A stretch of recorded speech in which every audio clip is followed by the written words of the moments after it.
Salam sidang jemaat yang dikasihi Tuhan, damai sejahtera Allah menyertai kita.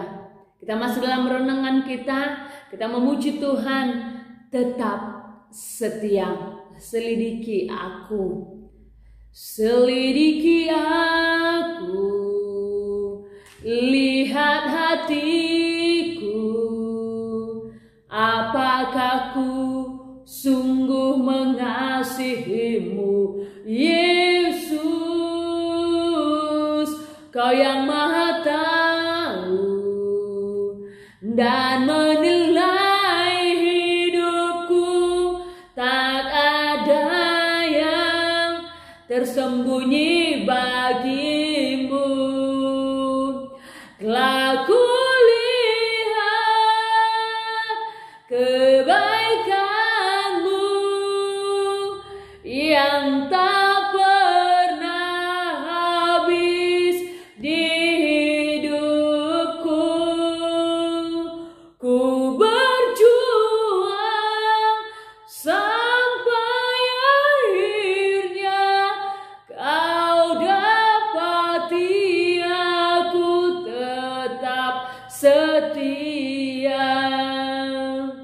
Ku berjuang sampai akhirnya Kau dapati aku tetap setia. Kau dapati aku tetap setia. Amin. Biarlah kita menjadi pribadi-pribadi yang setia kepada Tuhan.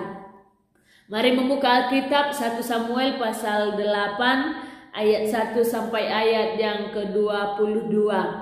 Demikianlah firman Tuhan. Orang Israel mengkehendaki seorang raja. Setelah Samuel menjadi tua, diangkatnyalah anak-anaknya laki-laki menjadi hakim atas orang Israel.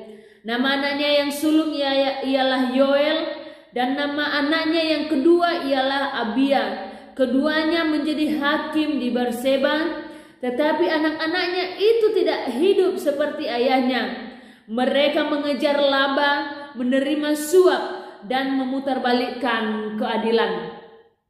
Sebab itu berkumpullah semua tua-tua Israel. Mereka datang kepada Samuel di Rama dan berkata kepadanya, "Engkau sudah tua dan anak-anakmu tidak hidup seperti engkau, maka angkatlah sekarang seorang raja atas kami untuk memerintah kami, seperti pada segala bangsa-bangsa lain." Waktu mereka berkata, "Berikanlah kepada kami seorang raja untuk memerintah kami," perkataan itu mengesalkan Samuel. Maka berdoalah Samuel kepada Tuhan. Tuhan berfirman kepada Samuel, "Dengarkanlah perkataan bangsa itu dalam segala hal yang dikatakan mereka kepadamu. Sebab bukan engkau yang mereka tolak, tetapi akulah yang mereka tolak, supaya jangan aku menjadi raja atas mereka. Tepat seperti yang dilakukan mereka kepadaku sejak hari aku menuntun mereka keluar dari Mesir sampai hari ini, yakni meninggalkan daku dan beribadah kepada Allah lain. Demikianlah juga dilakukan mereka kepadamu. Oleh sebab itu, dengarkanlah permintaan mereka. Hanya peringatkanlah mereka dengan sungguh-sungguh dan beritahukanlah kepada mereka apa yang menjadi hak raja yang akan memerintah mereka."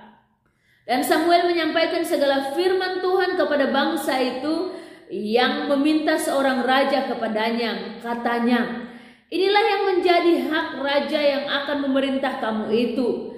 Anak-anakmu laki-laki akan diambilnya dan dipekerjakannya pada keretanya dan pada kudanya, dan mereka akan berlari di depan keretanya. Ia akan menjadikan mereka kepala pasukan 1.000 dan kepala pasukan 50. Mereka akan membajak ladangnya dan mengerjakan penuaian pawayan baginya, senjata-senjatanya dan perkakas keretanya akan dibuat mereka. Anak-anakmu perempuan akan diambilnya sebagai juru campur rempah-rempah, juru masak dan juru makanan. Selanjutnya dari ladangmu, kebun anggurmu dan kebun jaitunmu akan diambilnya yang paling baik dan akan diberikannya kepada pegawai-pegawainya. Dari gandummu dan hasil kebun anggurmu akan diambilnya 1/10 dan akan diberikannya kepada pegawai-pegawai istananya dan kepada pegawai-pegawainya yang lain. Budak-budakmu laki-laki dan budak-budakmu perempuan, ternakmu yang terbaik dan keledai-keledaimu akan diambilnya dan dipakainya untuk pekerjaannya. Dari kambing dombamu akan diambilnya 1/10 dan kamu sendiri akan menjadi budaknya. Pada waktu itu kamu akan berteriak karena rajamu yang kamu pilih itu, tetapi Tuhan tidak akan menjawab kamu pada waktu itu. Tetapi bangsa itu menolak mendengarkan perkataan Samuel dan mereka berkata, "Tidak, harus ada raja atas kami. Maka kami pun akan sama seperti segala bangsa-bangsa lain. Raja kami akan menghakimi kami dan memimpin kami dalam perang." Samuel mendengar segala perkataan bangsa itu dan menyampaikannya kepada Tuhan. Tuhan berfirman kepada Samuel, "Dengarkanlah permintaan mereka dan angkatlah seorang raja bagi mereka." Kemudian berkatalah Samuel kepada orang Israel itu, "Pergilah masing-masing ke kotanya." Amin, puji nama Tuhan. Bapak Ibu yang terkasih di dalam nama Tuhan Yesus, 22 ayat boleh kita baca. Dan saya percaya ketika kita mengikutinya dengan baik, kita pasti mengerti apa maksud ke-22 ayat yang boleh kita bacakan hari ini. Tema renungan firman Tuhan hari ini, keinginan yang tidak berlandaskan kehendak Tuhan. Bapak Ibu yang terkasih dalam nama Tuhan Yesus, pasal 8 ini mengisahkan bagaimana orang Israel mengkehendaki seorang raja. Mereka meminta kepada Samuel untuk mengangkat raja yang akan memimpin mereka, yang akan menghakimi mereka dan memimpin mereka masuk dalam perang. Mereka mau seperti bangsa-bangsa yang ada di sekitar mereka. Bapak Ibu yang terkasih di dalam nama Tuhan Yesus, ada dua alasan yang saya temukan di sini. Dua alasan yang mungkin ini mendasar dalam hati orang Israel kenapa mereka ingin sekali memiliki seorang raja. Yang pertama kita boleh lihat tadi di ayat yang kedua dan yang ketiga. Di sana dikatakan bahwa Samuel mempunyai anak dan anaknya ini tidak hidup seperti ayah mereka. Mereka mengejar laba, mengejar dan menerima suap atau memutarbalikan keadilan. Mereka tidak hidup seperti ayah mereka. Terus yang selanjutnya, karena itu orang Israel, para tua-tua berkumpul dan meminta kepada Samuel untuk mengangkat bagi mereka seorang raja, karena mereka lihat kehidupan anak-anak Samuel ini tidaklah cocok menjadi pemimpin. Terus yang kedua adalah karena mereka memang ingin seperti bangsa-bangsa yang lain. Bapak Ibu yang terkasih di dalam nama Tuhan Yesus, ini mengesalkan hati Samuel, tetapi Tuhan berkata kepada Samuel, "Samuel, dengarkanlah mereka dalam segala apa yang mereka minta kepadamu, karena bukan engkaulah yang mereka tolak, tetapi akulah." Karena sudah dari zaman dulu, waktu saya membawa mereka keluar dari tanah Mesir sampai saat ini, kehidupan mereka tidak berubah. Mereka selalu berbalik daripadaku. Dengarkanlah mereka, tapi peringatkan mereka beberapa hal tentang seorang raja yang akan mereka minta kepadamu. Mungkin alasan mereka tepat karena anak-anak Samuel tidak hidup seperti ayah mereka. Mungkin secara manusia ini tepat sekali mereka meminta raja, tetapi mereka lupa satu hal, bahwa permintaan mereka itu tidak berkenan kepada Tuhan. Karena apa Bapak Ibu yang terkasih dalam nama Tuhan Yesus? kalau kita mengingat kembali kisah Eli dan anak-anaknya. Eli dan anak-anaknya ditolak oleh Tuhan dalam keimaman mereka karena mereka melakukan hal-hal yang tidak berkenan kepada Tuhan. Tapi satu hal yang kita pikirkan dan kita harus ingat, Tuhan tidak serta-merta menolak orang yang pernah dikuduskannya tanpa mengangkat orang yang akan menggantikan posisi itu, yaitu Samuel. Sehingga pada akhirnya Samuel memimpin bangsa Israel di hadapan Tuhan. Sama halnya dengan orang Israel, mereka lupa hal ini. Ketika mereka mulai mengingat masa Eli, bahwa Tuhan sama sekali tidak membiarkan umatnya dalam ketidakadilan.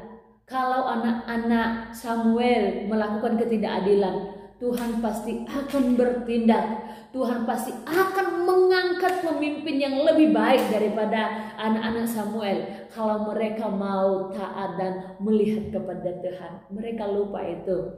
Tetapi karena keinginan manusianya begitu besar, keinginan mau disamakan dengan orang-orang yang ada di sekitar mereka, yang seharusnya mereka tidak usah banding-bandingkan diri mereka. Karena apa?